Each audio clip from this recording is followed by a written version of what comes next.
So I stayed. I didn't leave all at once. I like to tell people that I did. That one day I woke up, saw everything clearly, and walked away with a kind of strength that feels clean and admirable. But the truth is, I left in fragments, in quiet realizations, in moments that didn't look like courage at all, just exhaustion finally outweighing hope. For a long time, I didn't even call it abuse.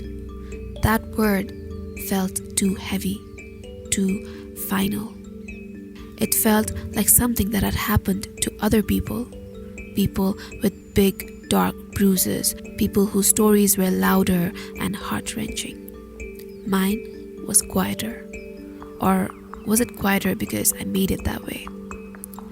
It lived in the way my words were constantly questioned, the way my feelings were dismissed, the way I learned to shrink myself just to keep the peace. It lived in the apologies I made for things I didn't do, and the guilt I carried for reasons I couldn't explain. It lived in the way I stopped recognizing myself.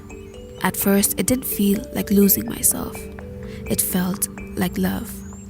It felt like compromise, like understanding, like trying harder because relationships are supposed to take effort. When he got upset, I told myself I needed to communicate better. When he criticized me, I told myself he just wanted me to improve. When he pulled away, I blamed myself for not being enough to make him stay. I thought love meant adjusting. So I adjusted. I softened my voice, chose my words carefully, avoided topics that might trigger arguments. I learned the patterns of his mood the way you learn weather, predicting storms, preparing for them, hoping they would pass quickly.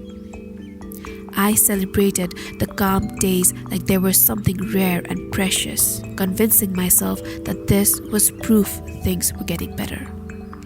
But the calm never lasted, and each time the storm came back, it felt a little stronger. Each fight became aggressive. One day, he slapped me. He was so sorry and vowed he would never lay a hand on me ever again. Then came the second time. He said he wouldn't do it again. Then the third, fourth, fifth, and then I started losing count. Each fight began with small disagreement. Sometimes even while joking around. 1 second he's making me laugh, and the other second I'm on the floor crying, not believing what just happened. It's strange how love can really make you blind. Was it even love though? The naive me thought his obsession, his possessiveness was love. Instead of feeling sorry for myself, I felt sorry for him, for his childhood experiences that made him that way. I felt so sorry for him that I stayed even while it was killing me slowly inside. But the funny thing is, there wasn't a single moment where I realized I had lost myself. It happened so gradually, in ways so subtle, I barely questioned them. I stopped talking to friends as often. I stopped doing things I enjoyed. I stopped trusting my own thoughts because every time I expressed them, they were twisted or dismissed, and when I stood my own ground, I would get abused again and again until I wasn't sure if I had been wrong all along. I began to doubt my memory, my feelings, my reality. I became someone who second-guessed everything. Maybe I'm overreacting. Maybe I'm too sensitive. Maybe this is normal. Those thoughts became my constant companions. And the most painful part is that I defended him. To others, to myself. I minimized what was happening because acknowledging it would mean admitting that I was in something unhealthy, something that didn't align with the love I believed I deserved. It would mean accepting that all the time, effort, and emotion I had invested was being poured into something that was quietly breaking me. And I wasn't ready to face that. So I stayed. Not because I didn't see the red flags, but because I kept hoping they would turn into something else. That if I loved him better, understood him more, gave him enough patience, things would change. Hope can be a dangerous thing when it's tied to the wrong person. It keeps you anchored to something that is slowly pulling you under. There were moments, small, fleeting moments, when clarity broke through. Moments when I felt a sharp, undeniable awareness that something wasn't right. Like the time I cried alone after being told my feelings were too much, or the time I felt afraid to speak honestly because I didn't want to start another argument. Those moments felt like glimpses of truth, but they were always followed by doubt. He would apologize, or things would go back to normal, or I would convince myself that it wasn't as bad as it felt. And slowly, that clarity would fade, replaced by the familiar cycle of hope and disappointment.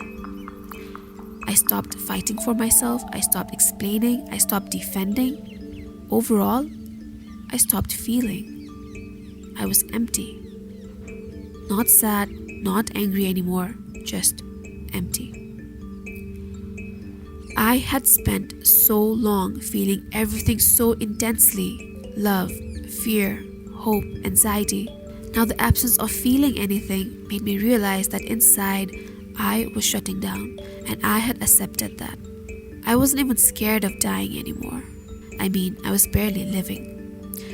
So I imagined myself dying. Imagining I'm in my deathbed and I still feel nothing, and I reflect on how I lived my life. Was it worth it? No. If I am here not scared of even death, then what am I doing here right now, scared of making a decision for choosing a different life? A life that could be so much worth living, a life where I am smiling and laughing and thriving. I mean, we're all going to die anyway. Why not just do whatever you want to do and stop being bounded by anything? And for the first time, I didn't try to justify it. I didn't make excuses. I didn't think from his perspective. I didn't focus on the good moments or the potential for change. I just sat with the truth. And the truth was simple and devastating. I was not happy. Not in a temporary, fixable way, but in a deep, persistent way that had become my normal. And I didn't want that to be my normal anymore. That realization gave me strength. But more than that, leaving meant admitting that it had been as bad as it felt. That I had allowed myself to stay in something that hurt me. That I had ignored my own needs for so long. So this time, no matter what he threatens me with, no matter how much he blackmails me, I do not care. The only thing I care for is to live. And I don't mean just breathing and surviving. I mean thriving. So I did.